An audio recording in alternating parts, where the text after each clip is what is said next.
Por sus frutos los conocerán. ¿Cuáles son los frutos de estos políticos? Incitan a la guerra y millones mueren en Ucrania. Estos políticos han legalizado el aborto, primero hasta el tercer mes, luego hasta el sexto y ahora hasta el noveno en algunos países. Cuando uno ve los frutos de esta práctica se aparta horrorizado. Una brutalidad sin límites con la que se asesina a niños inocentes, con una crueldad y una brutalidad que no tiene comparación. De esta manera la humanidad se vuelve insensible y es llevada al abismo. Estos son los frutos que estos políticos han sembrado y que ahora están ahí. Al ver esto, uno entiende que luchamos contra el mal más profundo, no solo contra egoísmo. No es solo hedonismo o decadencia moral, luchamos contra el mal absoluto, eso está claro desde hace tiempo. Señor Kral, nuestra última charla se hizo viral y siento que esta también impactará a muchos. Por eso hay algo que me importa mucho, tanto al hablar con usted como con nuestros espectadores. Hagan su tarea, no nos crean. Por favor, verifiquen todo lo que decimos hoy y quédense solo con lo que sea relevante para ustedes, dejen el resto de lado. Me alegra que esté aquí hoy, señor Kral. Con mucho gusto. Gracias por la invitación. Primero que nada, un cordial saludo de mi parte para usted y para todos sus espectadores y seguidores desde la hermosa Suiza. Aquí la primavera está comenzando a llegar poco a poco. Sigo usando suéter porque hace un mes tuve gripe y aún me irrita la garganta, aunque el clima aquí ya es primaveral. Es increíble. Sí, y a eso se le llama clima. Tenemos muchos temas. Por supuesto, me alegró mucho lo viral que se volvió nuestra conversación. Eso, ¿cómo decirlo? Llegó a todas las salas de estar. Veamos si hoy podemos superarlo. Con los temas disponibles tenemos la oportunidad. Además, estoy de acuerdo con lo que dijo. Así es, la verdadera ilustración no es buscar opiniones ajenas, sino pensar por uno mismo, usar la lógica y liberarse de la minoría de edad autoimpuesta, como dijo Immanuel Kant. Los invitamos a tomar y analizar nuestros argumentos, compárenlos con los hechos que conocen y siéntanse libres de responder. Leo muchos comentarios bajo los videos. Hay una frase, la única frase inteligente que dijo Keynes, por lo demás solo dijo tonterías, pero una frase inteligente sí dijo. Cuando recibo nueva información, bueno, lo cito de manera aproximada. Cuando recibo nueva información y nuevos hechos que contradicen mi opinión, cambio de opinión. ¿Y usted qué hace? Esa es una frase inteligente, aunque él mismo no la siguió, pero así debería ser en realidad. Inicio con una pregunta provocadora. Cada vez que el Estado dice que quiere proteger a alguien, presto mucha atención. ¿Qué pensó al oír sobre prohibir redes sociales a adolescentes hace unas semanas? Bueno, mi primer impulso en realidad fue, no puedo decir exactamente cuál fue mi primer impulso, porque ya tenía una opinión al respecto antes de que los señores dijeran algo al respecto. Está completamente claro cuál es la verdadera intención detrás de eso. Hay dos intenciones principales. Una es mantener el monopolio de la indoctrinación de las escuelas. En las escuelas de Alemania se usa la abreviatura ELBA. Sus maestros mienten en todos los aspectos esenciales, excepto en lectura, escritura y matemáticas. Hasta en ciencias naturales las arruinaron con las tonterías del clima, así que ni ahí se puede estar seguro de que no le mientan a los alumnos. No les mienten por iniciativa propia, sino por encargo del Estado, aunque muchos lo creen como buenos izquierdistas. Y con eso llegamos al segundo punto de esta idea de represión estatal. Es decir, permitir el uso de redes sociales solo a partir de los 14 o 16 años. Y por supuesto no se trata realmente del límite de edad.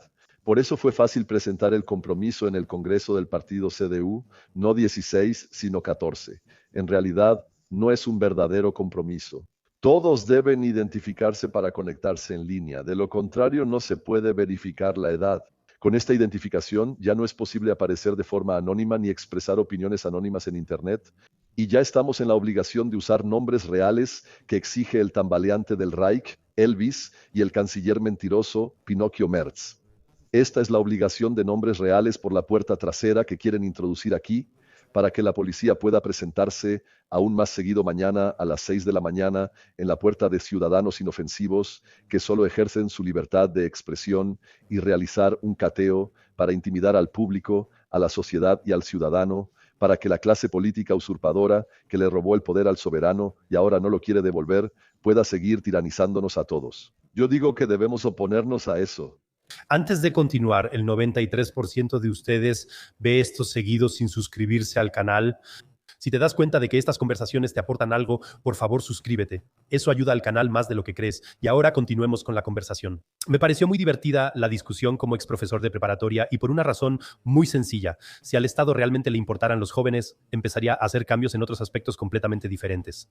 Se hablaría sobre la comida en la cafetería escolar, se hablaría sobre el consumo de azúcar, se hablaría sobre el ejercicio, sobre la psicosis, sobre la salud, pero definitivamente no sobre la edad en la verificación de edad. Señor Kral, mi impresión es distinta. La autoridad de los medios públicos parece erosionada y nuestra democracia solo tolera cierta verdad. Los jóvenes, al menos esa es mi opinión, deben ser protegidos de votar por la AfD. Muchos jóvenes viven esta miseria educativa y en las últimas elecciones o lo harían, votarían por la AfD. Hay que protegerlos de ver lo que pasa en Gaza o en otras regiones en conflicto porque tienden a comparar. Creo que los jóvenes actuales son muy inteligentes y tienen opciones de comparación que antes no existían. Para mí, o sea, creo que se trata principalmente de recuperar el control sobre la información, igual que lo que pasó ahora en los Estados Unidos con TikTok, donde el CEO sionista Larry Ellison fue puesto y de inmediato toda la plataforma fue censurada. Sobre el sionismo y Gaza tengo una opinión algo distinta a la suya, pero no hay problema. Pero estoy de acuerdo con usted en que aquí se trata de control de opiniones. No importa si es Gaza, Irán, Venezuela, Groenlandia o Ucrania, especialmente Ucrania, ni si es el clima o el lenguaje inclusivo. Si realmente les importara proteger a los niños, evitarían que los de 5 años accedan a pornografía en Internet, ya que eso no ocurre en redes sociales. Niños de 5 años tienen acceso a la pornografía más dura, en parte brutalizada, a la pornografía hardcore en Internet, sin que el Estado haga nada al respecto. Si el Estado realmente quisiera proteger a los niños de la sexualización, pornografía y daños psicológicos, eso es lo que debería considerar.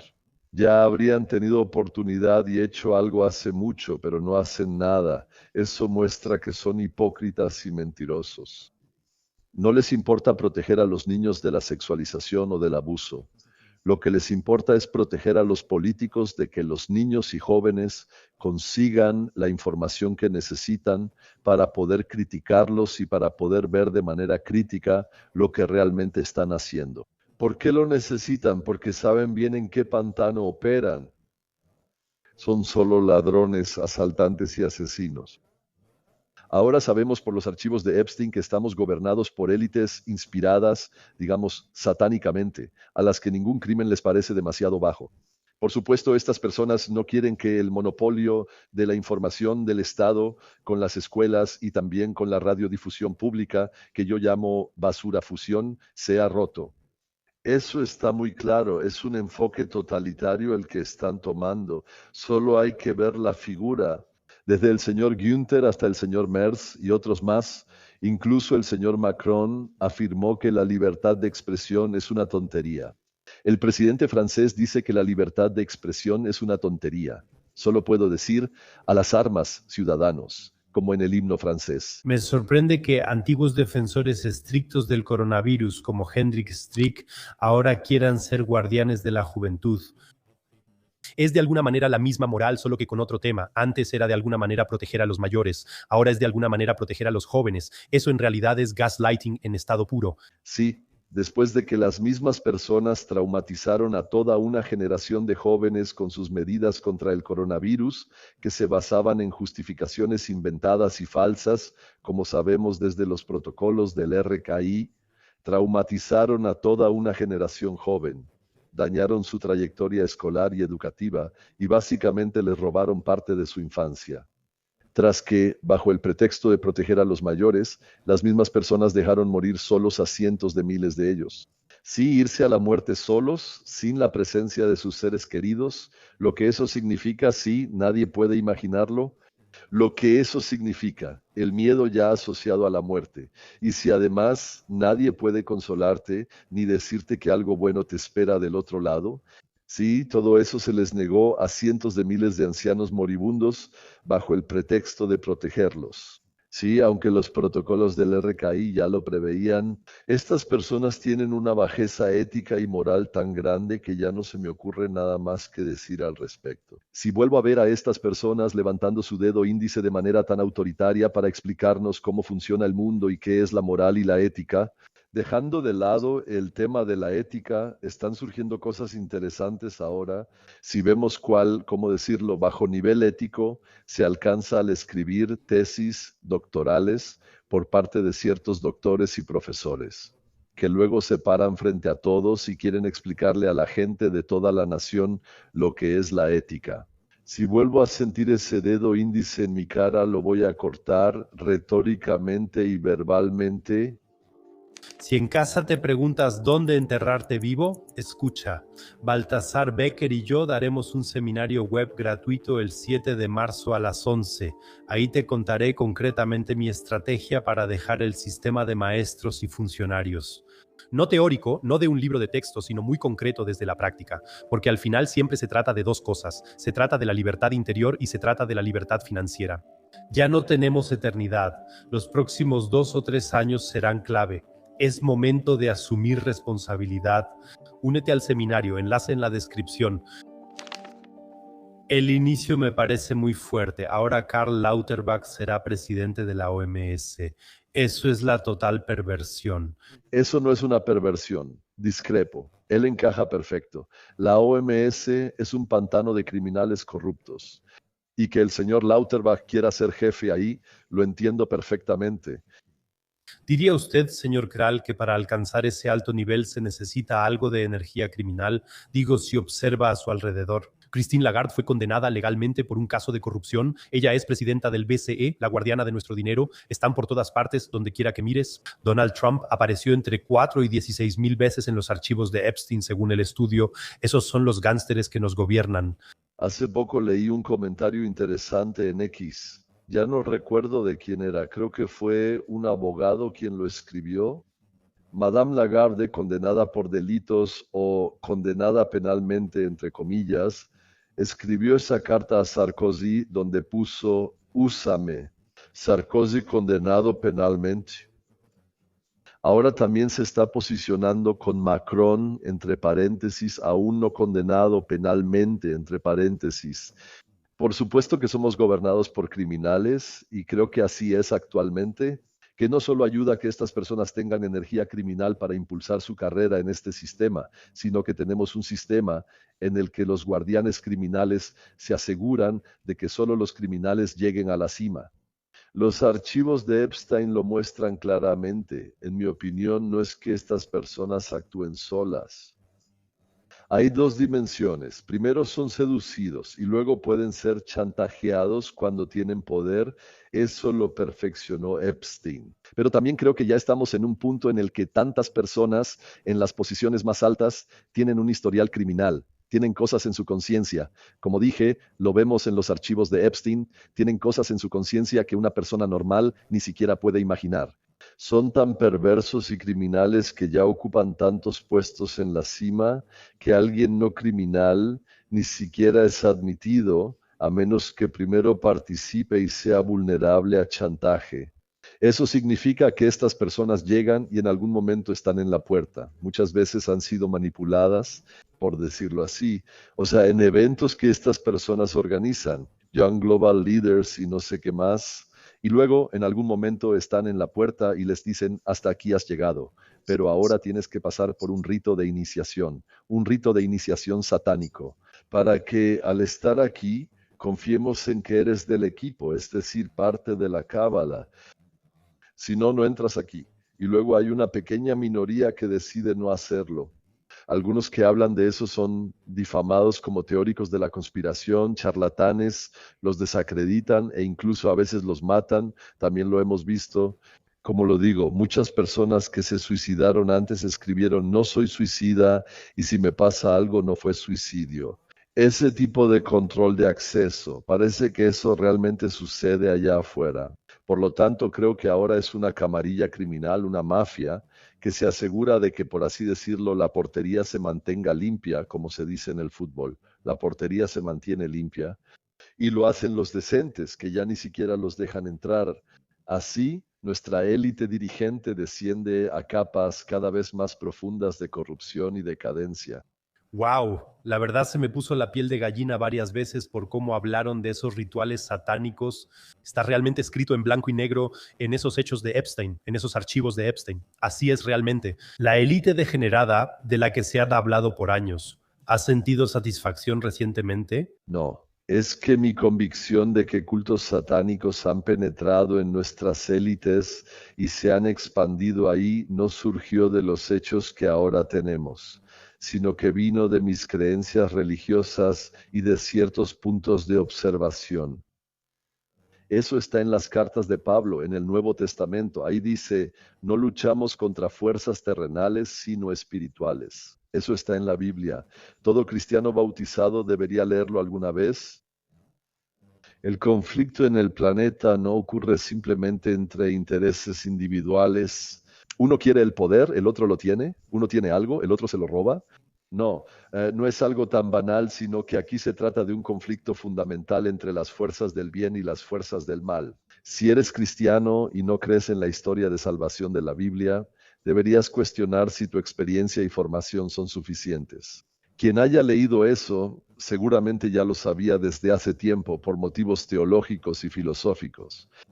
Lo segundo es, si me permiten citar otra frase bíblica, dice, por sus frutos los conocerán, por sus frutos los conocerán. ¿Cuáles son los frutos de estos políticos? Los frutos de estos políticos son la incitación a la guerra, millones de muertos en Ucrania. Los frutos de estos políticos son la legalización del aborto. Primero hasta el tercer mes, luego el sexto y ahora el noveno en algunos países. Cuando uno ve los frutos de esta práctica, se aparta horrorizado. Una brutalidad sin límites con la que se asesina a niños inocentes, con una crueldad y una brutalidad que no tiene comparación. De esta manera la humanidad se vuelve insensible y es llevada al abismo. Estos son los frutos que esos políticos sembraron y que ahora están ahí. Cuando uno ve esto, sabe que aquí estamos luchando contra una maldad abismal y no contra cualquier cosa egoísta. No es solo hedonismo o decadencia moral, luchamos contra el mal absoluto y eso está claro desde hace tiempo. Eso le puede quedar claro a cualquiera y le tuvo que quedar claro a cualquiera que haya visto en los últimos 20, 30, 40 años lo que estos políticos están haciendo. Creo que ya hemos hablado aquí de que se usan niños abortados para desarrollar vacunas. Eso significa que están inventando una nueva forma de canibalismo. Si uno observa los frutos, sabe que está enfrentándose al mal absoluto. Punto. Ahora salen los archivos de Epstein y muestran que realmente es así. Ahora está saliendo a la superficie, ahora está burbujeando en la superficie. Todo esto ha estado cocinándose todo el tiempo bajo un velo, una cortina de propaganda, difamación y silenciar a todos aquellos que llevan décadas señalándolo.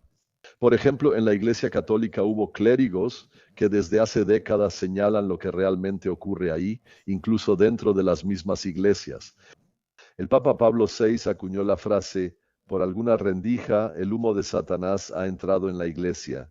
Ese hombre sabía, no era charlatán, él era, por así decirlo, más un papa muy devoto, con un alto grado de espiritualidad y temor de Dios. Cuando alguien dice eso, sabes que habrá un enfrentamiento. Eso también está en la Biblia. Dejad que los niños vengan a mí. No deberían gobernar o Baerbock llegará al poder. Eso fue todo. Solo hay que ver los frutos de la política para saber lo que pasa. Por ejemplo, la política ha retomado hordas violentas como la Antifa. Ahí está la banda del martillo. Solo es una cosa que parece estar ahí. Hay mucho más que eso. En Francia, un joven católico, etiquetado por la prensa como de extrema derecha, es asesinado a golpes por antifascistas. Esos son los resultados de esta política. Estos políticos de todos los partidos representan un sistema en el que no sirven al Estado, al pueblo, al soberano, sino que son una camarilla corrupta que sirve completamente a otros intereses.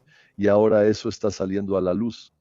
Usted acaba de mencionar al colega Epstein. Sin importar la perspectiva, fue un gran creador de redes con conexiones con celebridades de todos los ámbitos, realeza, economía, política, música y ciencia. Hasta ahora yo lo vería más bien como chismes y en muchos casos también como una especie de voyeurismo, porque durante muchos años una verdadera investigación por parte del FBI o del Departamento de Justicia fue suprimida. Quizás solo sacrifiquen a un Andrew de tercera. Para ti, ¿cuál es el propósito de publicar esto por partes? Tengo varias hipótesis, pero honestamente ninguna encaja bien. Es como si fuera una cosa u otra. O bien soltaron lo que absolutamente no pudieron evitar y además lo censuraron en gran parte para proteger a los culpables en lugar de proteger a las víctimas, como afirmaron. Entonces, o ese es el caso y esperan que todo esto, por así decirlo, después de una ola de discusión, de alguna manera se calme de nuevo, y esa es mi segunda hipótesis, ahora han despertado el interés del público mundial y con eso han provocado un hambre que hace que la presión para seguir publicando aumente enormemente. Porque la pregunta que surge es también si incluso el gobierno estadounidense, tal como está, es capaz. Parece que el estado profundo de la burocracia está implicado con estas personas. Falta saber si pueden hacer lo que desean. Las resistencias internas son tan grandes que primero hay que aumentar la presión externa antes de poder dar los siguientes pasos. No sé cuál hipótesis es correcta, pero lo vamos a descubrir. Estoy seguro de que aún no hemos visto todo lo que hay. Las insinuaciones ya están ahí, que básicamente ya muestran todo esto de manera tan clara, lo que también he postulado aquí, es decir, que se trata de una camarilla inspirada satánicamente, que también comete crímenes rituales en consecuencia.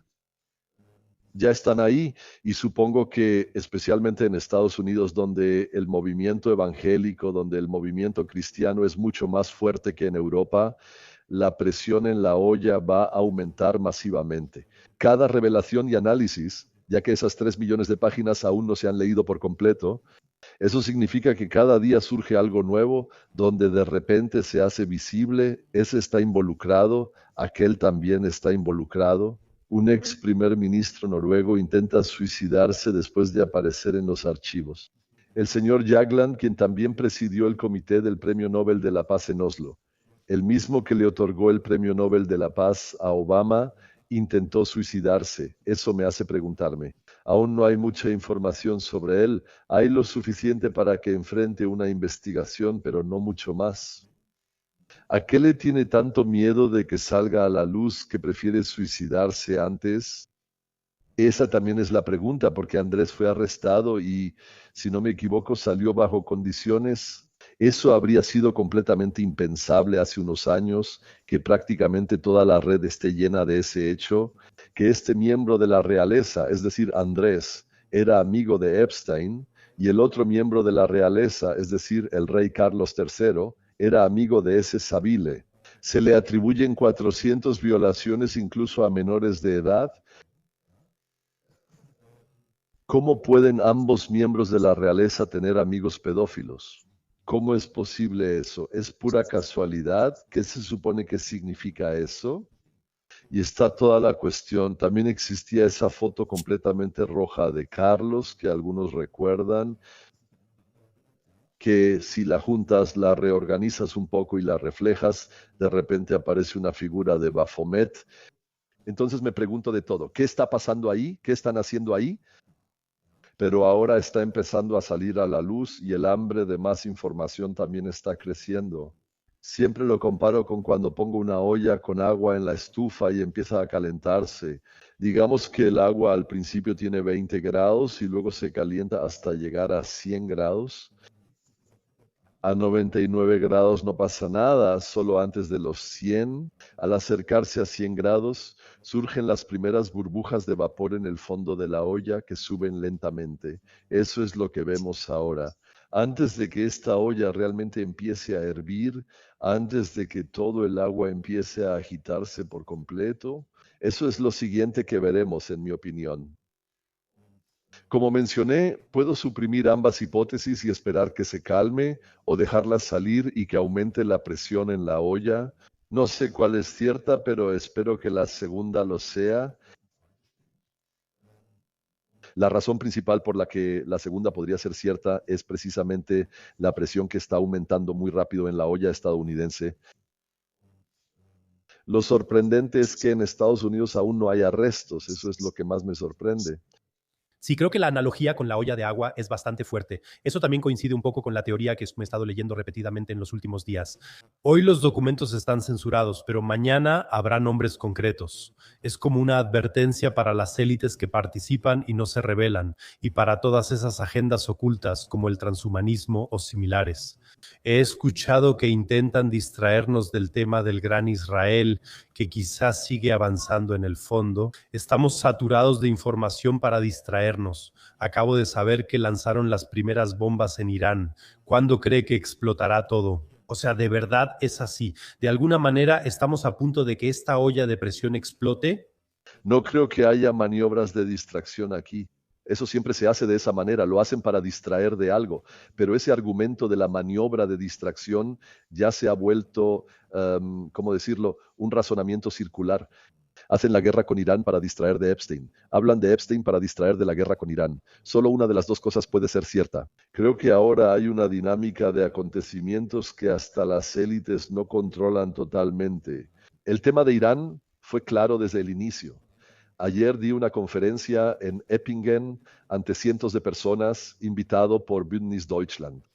En esta conferencia se trató el tema de nuevo orden mundial. Sí, ¿qué es el nuevo orden mundial? ¿Qué resulta de eso? Sí, la lucha por el nuevo orden mundial. Entre otras cosas, mencioné en la conferencia que, por supuesto, está completamente claro que Irán, después de Venezuela, es el siguiente paso lógico en la excepción geopolítica. Por eso el enfrentamiento es inevitable. El video estará en línea pronto, lo dije anoche antes de los combates, y fue por una razón sencilla. No se trata de un gran Israel, se trata de algo mucho más mundano, se trata de dinero, específicamente de la función del dólar como moneda de reserva. El dólar podrá seguir como moneda de reserva unos años más ante la presión de los BRICS si Estados Unidos consigue que los principales productores de petróleo usen el petrodólar. Los sauditas y los demás países del CCG ya están a bordo porque son aliados de Estados Unidos y MBS tiene una relación muy cercana con Trump. A Venezuela le recordaron que está en Sudamérica, no en Asia Oriental, así que lo de los chinos terminará pronto. Maduro se paró, creo que en la Casa Flores, así se llama el Palacio Presidencial, y dijo: Trump, cobarde, aquí estoy en la Casa Flores, ven por mí. Trump luego dijo: Fafo, juega y verás. Y fue por él. Pidió el Uber directo a Nueva York. Venezuela fue después de GCC y Arabia Saudita el segundo pilar, e Irán es el tercer y último pilar que falta para cimentar el petrodólar en prácticamente la mayor parte de la producción mundial de petróleo. Eso significa que era inevitable que hubiera enfrentamientos en Irán. Todo lo demás es, por así decirlo, solo para aparentar. Por supuesto, también está la razón de que el régimen de los ayatolás iraníes es un régimen asesino que ha masacrado en masa a su propia gente. No sé si fueron 1000 o 40,000, pero es un régimen asesino. Por supuesto, con este tipo de acciones ha dado el pretexto propagandístico para hacer lo que está sucediendo ahora. Y claro, Israel dice: está bien, Irán ahora es muy islamista, distinto a cuando tenían al Shah y eran aliados nuestros. Como se han posicionado, son nuestro mayor enemigo y peligro para nuestra existencia. Y eso tampoco es necesariamente una cuestión de Gran Israel o Gaza, sino una cuestión de quién puede realmente destruir a Israel. Israel afirma: nadie debe tener poder para destruirnos si ya expresó ese deseo.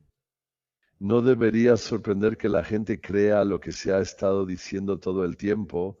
Los ayatolás han hablado muy fuerte todo el tiempo, como suele ser común en ciertos círculos. Dijeron: Israel, algún día te vamos a destruir.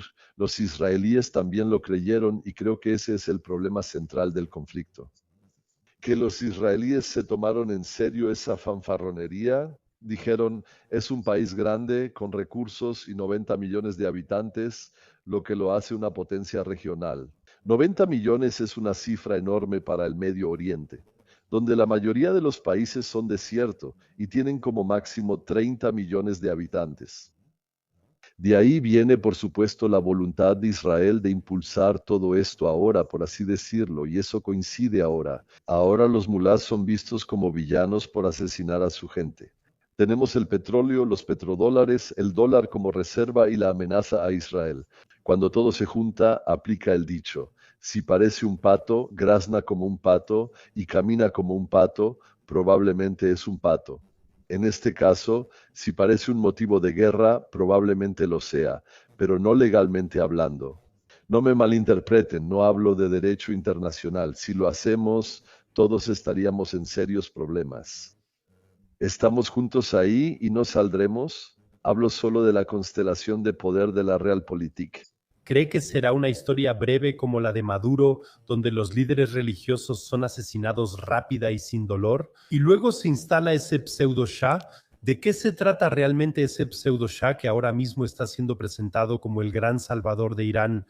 Y usted conoce mi postura sobre el tema del sionismo y sobre Gaza. Debo ser honesto, señor Kral, no puedo creer nada de lo que dice un Netanyahu. Me parece uno de los peores carniceros. Las mismas palabras que ahora se dicen sobre Irán se dijeron hace algunos años sobre Irak, sobre Libia y así sucesivamente. Al final, tenemos todos estos focos de conflicto en Medio Oriente que en última instancia se han atribuido a una supuesta situación de amenaza para Israel. Así ha sido siempre en la historia. Si quieres una guerra, tienes que hacer varias cosas. Debes deshumanizar al enemigo y mostrarlo como una gran amenaza para tu existencia. A veces es así y a veces no lo es. Creo que si ahora entramos en la pregunta de si esto es así concretamente aquí y si es así, en qué medida, entonces nos vamos a profundizar en un punto donde realmente no llegaremos a una conclusión.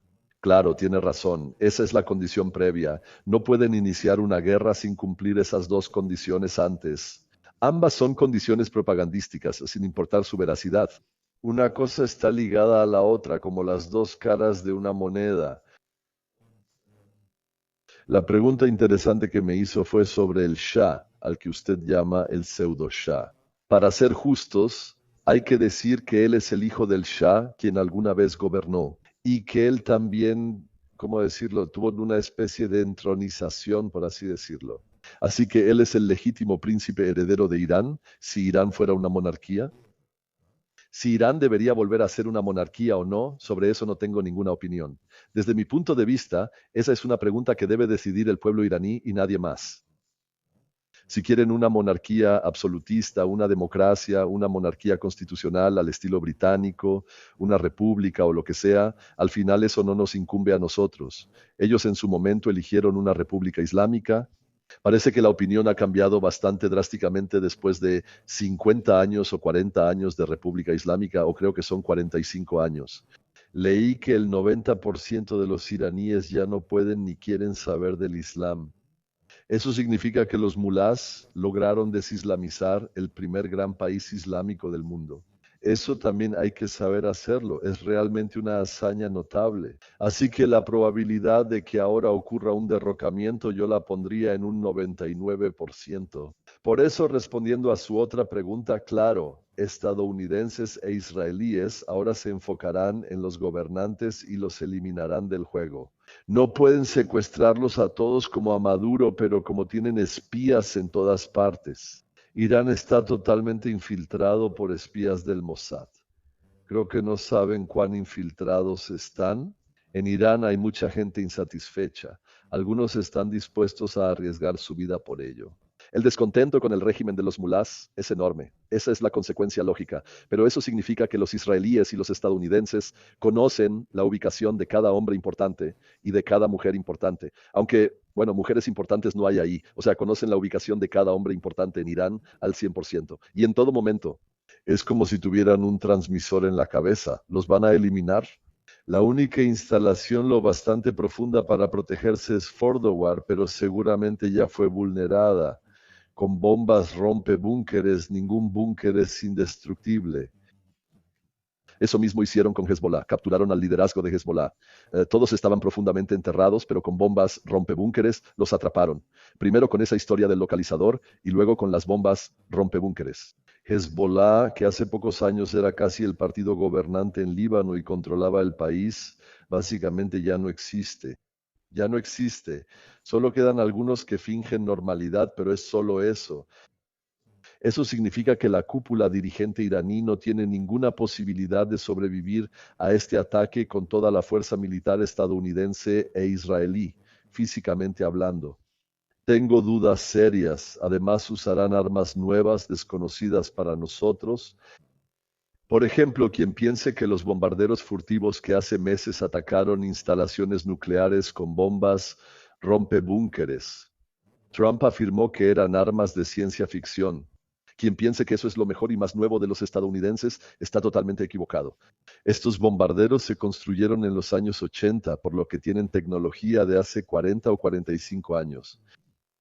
¿Alguien allá afuera cree que los estadounidenses se han quedado dormidos los últimos 45 años en su Área 51 y en todos esos lugares donde están experimentando cosas? Ellos tienen armas que nadie allá afuera ha visto todavía. Las van a usar ahora si es necesario. Eso significa que, en mi opinión, no tienen ninguna oportunidad militarmente. Lo que sí pueden hacer es causar mucho daño en Israel. Así que van a lanzar tantos misiles como puedan, pero eso no durará mucho. Supongo que será cuestión de días o como mucho de semanas hasta que el tema esté resuelto. Cuando quiten a los líderes, el pueblo se levantará otra vez, es claro. Probablemente lo armarán para acelerar todo. Eso también es pan comido, es lo más fácil de todo cuando la olla ya está hirviendo y luego se acabó. Lo que probablemente pase después es que el Shah, sea falso o verdadero, regrese y que probablemente también pueda instalarse ahí. Y eso es porque después de la revolución de 1979, o sea, después de 47 años de gobierno de los mulás, la dictadura brutal que ejerció el antiguo Shah ahora, con 50 años de distancia, parece mucho más suave. La gente dirá, esos eran buenos tiempos. Eso es lógico, pues después siguió una dictadura aún más brutal que la del Shah y además hubo un declive económico. El régimen de los mulás era aún más corrupto que el del Shah.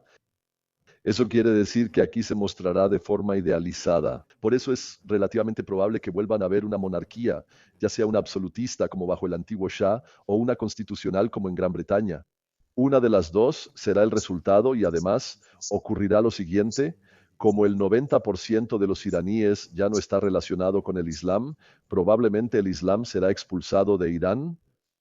Probablemente se introducirá algún tipo de sustituto como la religión de Zaratustra o algo así. Irán conserva antiguas tradiciones. La religión de Zaratustra, minoritaria, sigue presente tanto en Irán como en la India. Quizá digan, aquí no habrá revolución islámica porque el Islam ya no estará en el país. Todas las formas de extremismo, ya sea de izquierda, de derecha, verde o islámico, deben ser condenadas al final. Tengo tantos amigos iraníes que anhelan un cambio de régimen. Creo que definitivamente los mulás la han arruinado por completo en las últimas décadas con su política tan rígida. Ojalá esta intervención se relaje, eliminaron a las grandes figuras y pusieron a un Shah en el poder. Y a eso, por supuesto, se suma eso. Si habláramos de derecho internacional, y ya lo hemos hecho en otra ocasión, por supuesto que es completamente ilegal lo que están haciendo los estadounidenses. Todos lo sabemos. También lo que hicieron los israelíes en ese entonces fue, por supuesto, ilegal según el derecho internacional, pero el derecho internacional en la situación actual de la completa reorganización del mundo es una categoría que evidentemente no se aplica. En los últimos 50 años también solo se ha aplicado de manera selectiva. Los fuertes no lo respetaban, pero los débiles debían hacerlo o eran castigados. Desde el punto de vista del derecho internacional, por supuesto que es ilegal, no hay ninguna duda. Es más o menos tan ilegal como la invasión rusa en Ucrania. Esto nos muestra nuevamente el doble rasero con que se mide en el mundo. Aquí en realidad no es sobre derecho internacional, sino sobre la reorganización del mundo, de un orden mundial unipolar, donde los EUA daban todas las órdenes, hacia un orden mundial multipolar y hacia la multipolaridad. Eso en principio se disputa en dos campos principales, es decir, en el campo de la geografía. Eso significa cuáles son las zonas de influencia de los nuevos polos de poder multipolares que están surgiendo, o sea, China, Rusia, América. Esos son los tres polos. Europa no es uno, ni siquiera es un peón. Y la segunda pregunta es la moneda. O sea, tener la moneda líder en el planeta es un instrumento de poder de primera clase.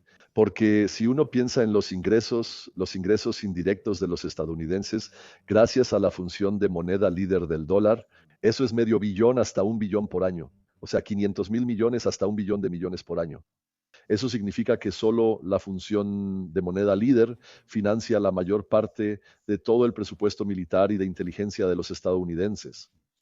Si eso desaparece, financiar ese enorme presupuesto militar será mucho más difícil. Por eso lo defienden con uñas y dientes. En Irán se juntan ambas cosas, la geografía y a través del petrodólar la cuestión monetaria. Y por eso esto seguramente se va a pelear hasta el final. ¿Dónde está la línea roja para los países BRICS, señor Kral? Digo, mire esto. Venezuela ya está fuera de la fórmula. Irán pronto estará fuera. Cuba está fuera. Solo quedarán los chinos y rusos, probablemente algo aislados. No, China y Rusia no estarán aislados ya que son aliados. Si uno observa la masa terrestre de China y Rusia juntas, nota que ningún lugar tiene una profundidad estratégica similar en el planeta. Y los BRICS incluyen mucho más. Incluyen a Sudáfrica, a la India, a Brasil, incluyen a toda una serie de otros países también. Si Irán con nuevo liderazgo ya no quiere estar en los BRICS, es otra cuestión, eso no está claro. Algunos estados árabes aliados de Estados Unidos también están en los BRICS. Más bien creo que la cuestión geográfica ya se resolvió hace tiempo entre los tres principales actores, Putin, Xi y Trump. Si miramos, por ejemplo, a Venezuela, en Venezuela los estadounidenses fueron y actuaron completamente en contra del derecho internacional. Eso hay que decirlo claramente. Simplemente realizaron una operación quirúrgica para secuestrar al presidente y ahora lo están llevando a juicio. Por supuesto, él no va a pasar su vida en la cárcel. Le van a dar una nueva identidad. Va a confesar y revelar el papel de Venezuela en el fraude electoral de Estados Unidos en 2020 y otros lugares. Por eso le van a dar un trato. Así va a ser y luego le van a dar una nueva identidad. Luego estará en algún lugar, no sé, en California, algún día en la playa y estará protegido ahí.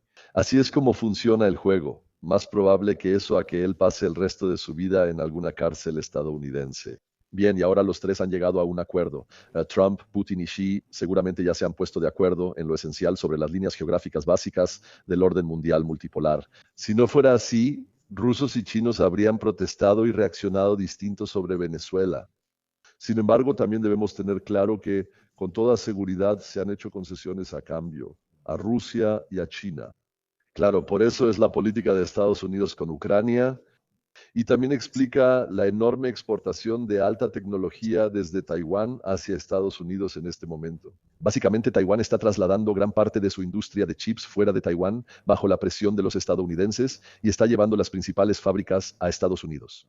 Esto se debe a que Taiwán domina más del 95% del mercado de chips de ultra alto rendimiento, es decir, lo mejor en ese campo.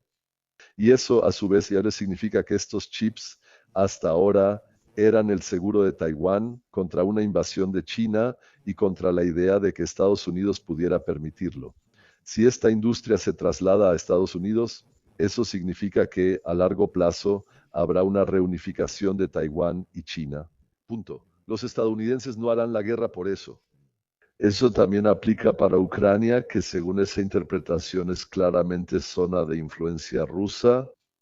Desde el punto de vista de Trump y de Putin, de todos modos fue un grave error por parte del gobierno de Biden y del gobierno de Obama. Intentar dotar a Ucrania de violencia también fue un uso de la fuerza. El golpe de Maidán fue violencia. No fue Ucrania, sino Occidente quien invirtió 5.000 millones en el golpe. Eso fue, pues, en principio un error. Y lo fue porque se intentó acercarse al oso ruso por la fuerza. La consecuencia de la guerra fue más que lógica. Incluso personas como Obama lo predijeron. Cuando Obama aún estaba en el cargo, dijo, no debemos expandir la OTAN hasta Ucrania, porque eso significa guerra, significa guerra. No fue Trump quien dijo eso. En ese sentido, puede decirse que los tres han delimitado claramente sus zonas de influencia. ¿Y cuáles son las zonas de influencia? Las zonas de influencia están claras para los estadounidenses. El continente americano. Ahí aplica la doctrina Monroe. Desde 1823, creo, era el continente americano, al que por cierto también pertenece Groenlandia. Eso forma parte de la plataforma continental americana. Puedes estar seguro de que Trump no va a descansar hasta que la bandera estadounidense ondee ahí. Él hablará de eso otra vez en unos meses. Claro, eso probablemente también implica que los BRICS permitan que el dólar siga siendo la moneda principal algunos años más. Aunque ya hicieron preparativos, siguen reteniendo la moneda de oro. Aunque toda la infraestructura y los sistemas de pago ya están listos, los almacenes también y las reservas de oro ya se adquirieron, siguen comprando oro, lo cual es un ganar-ganar. Los BRICS afirman, seguimos comprando oro barato. Cuando lancemos nuestra moneda, el precio subirá a 10.000 y obtendremos grandes ganancias. Cuanto más tarde esto, más oro compramos. Los estadounidenses dicen, perfecto, ganen con el oro. Nosotros obtenemos nuestra ganancia manteniendo la función de moneda líder del dólar por 4, 5 o 6 años más. Y definitivamente eso incluye el tema de Taiwán, definitivamente también incluye el tema de Ucrania. En mi opinión, la pregunta sigue siendo, ¿dónde encaja Europa en esto? Europa podría, si no estuviera gobernada por idiotas, desempeñar un papel propio y de hecho ser el cuarto polo en este orden mundial multipolar. Eso no va a pasar porque estamos gobernados por completos idiotas que no han entendido absolutamente nada. No entienden que la estrategia rusa en Ucrania no busca una conquista rápida, sino una guerra de desgaste donde Occidente le da a Ucrania todo para que sea destruido en el frente. Un año más y Occidente no tendrá nada que dar.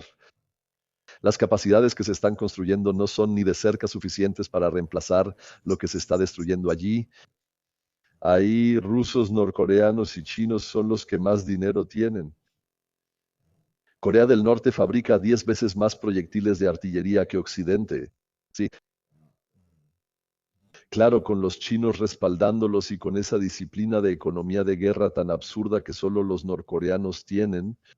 Destacar suena algo mal, ya que es de las peores dictaduras que han habido, pero así es. Y esta guerra de desgaste ha provocado que Polonia solo tenga municiones para 2 semanas si llega a haber guerra. La Bundeswehr tiene suficiente para 2 días como máximo, pero supuestamente solo para 2 horas.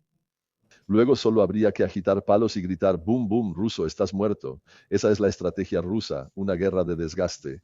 Los estadounidenses dijeron que ya no entregarían nada porque ya no les quedaba nada. Primero tenemos que reponer nuestros almacenes, es decir, nuestras reservas, para que podamos estar en condiciones de librar una guerra convencional normal. Ahora no podemos pelear esa guerra porque ya se gastó todo.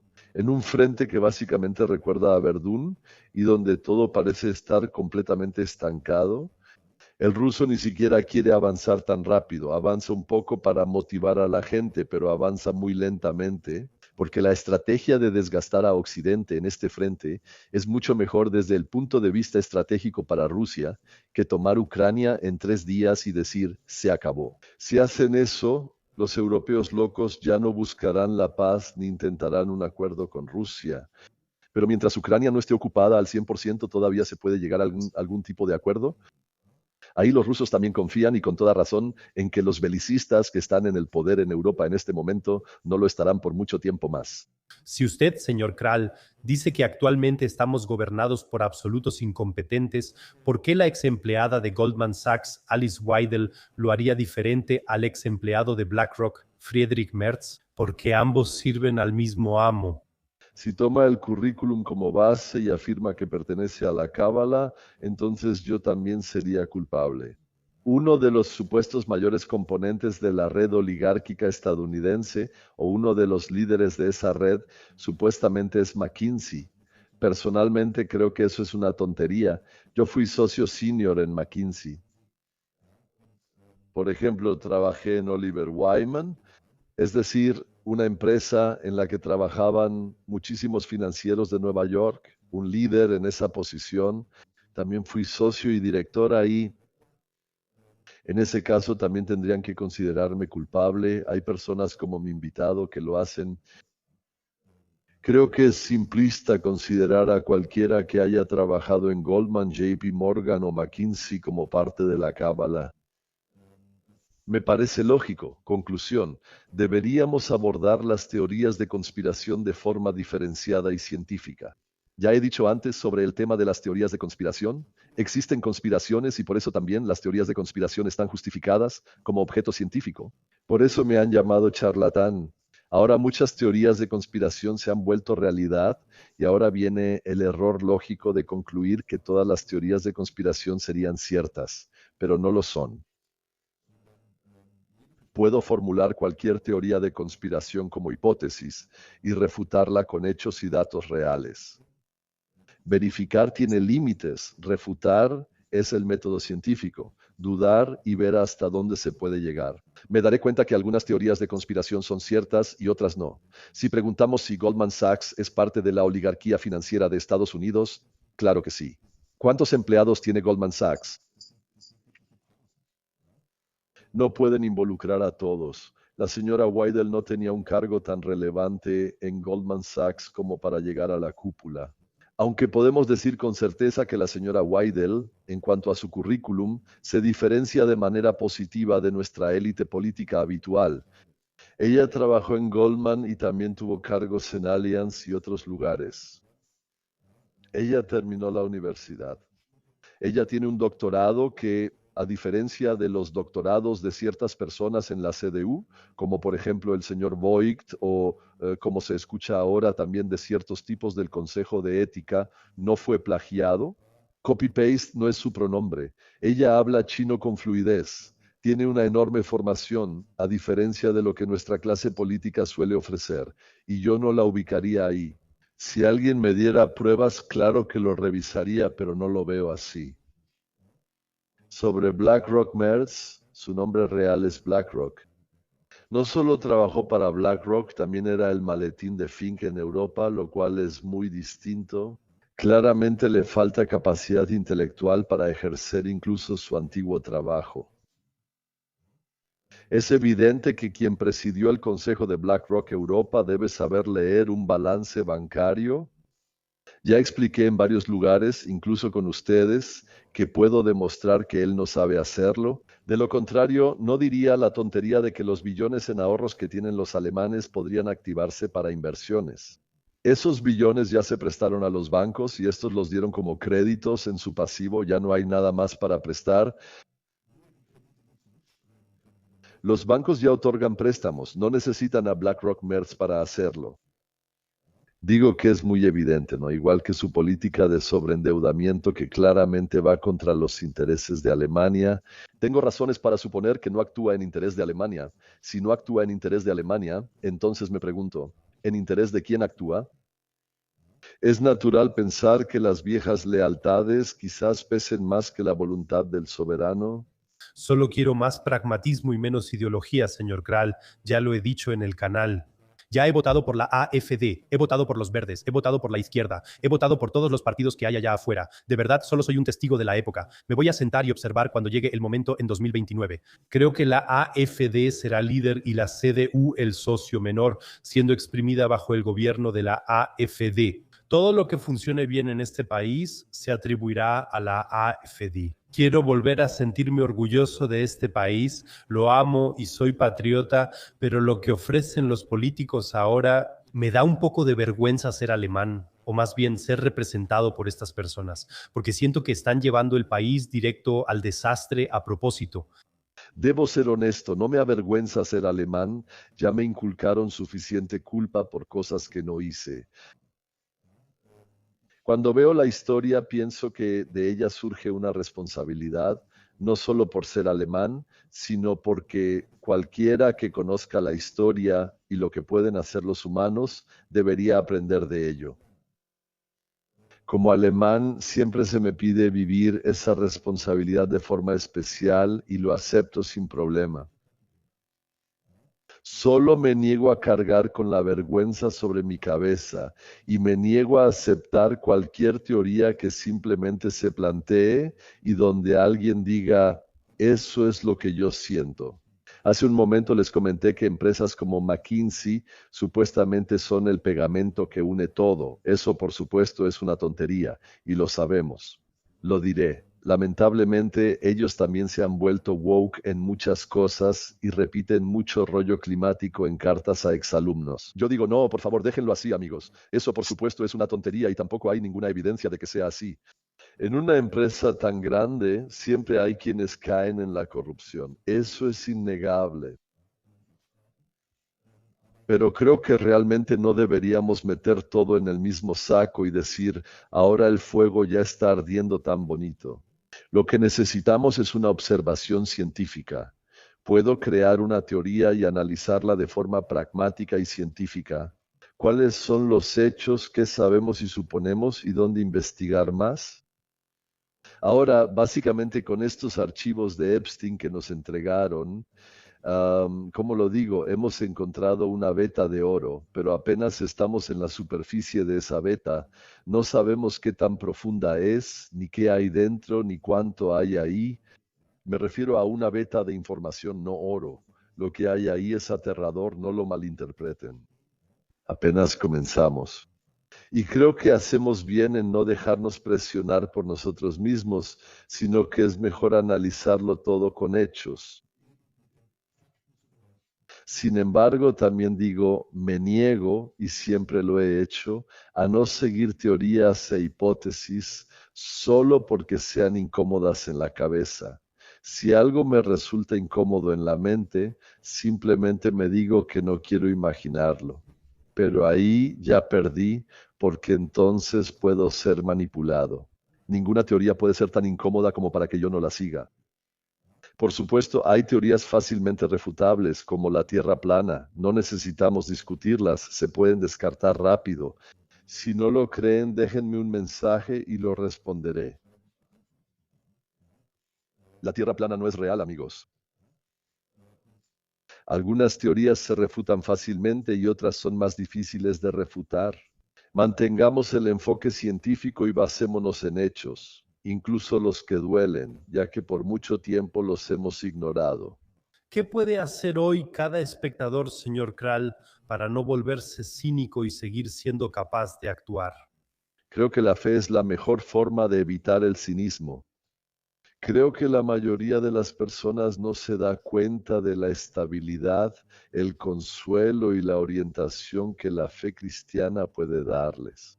Cuando empiezan a vivirla de verdad y cuando, confiando en Dios, ponen su vida en las manos de Dios, y no en el sentido de que Dios tome las decisiones por ellos porque son demasiado perezosos para hacerlo, sino en el sentido de vivir su vida con responsabilidad propia. Saber que pase lo que pase, nunca caerán más profundo que en la mano de Dios. Entonces, si hacen eso, Dios les dará las indicaciones correctas para hacer lo correcto en el momento adecuado. Si sabes quién está por encima de ti, no te preocupas por el presente. Gracias, Monseñor Kral, por sus palabras finales. No se trata de tener la razón de alguna manera, se trata de mantenerse consciente de alguna manera. Y gracias por ayudar a poner en contexto todas estas conexiones y por mantenerse tan tranquilo. Todo lo mejor para Suiza. Hasta entonces. Gracias a usted.